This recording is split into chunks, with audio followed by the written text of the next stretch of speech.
বন্ধুরা দেখো, এটা হচ্ছে স্বামীনারায়ণ মন্দির। এইটা হচ্ছে কলকাতা মহানগরের স্বামীনারায়ণ সংস্থার একটা হিন্দু মন্দির।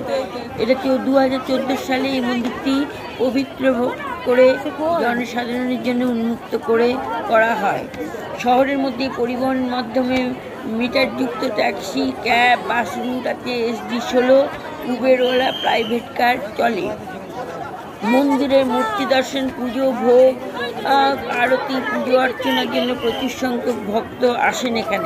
এখানে পার্কিং ব্যবস্থা খুব ভালো, শৌচাগারটিও খুব সুন্দর, পরিষ্কার পরিচ্ছন্ন।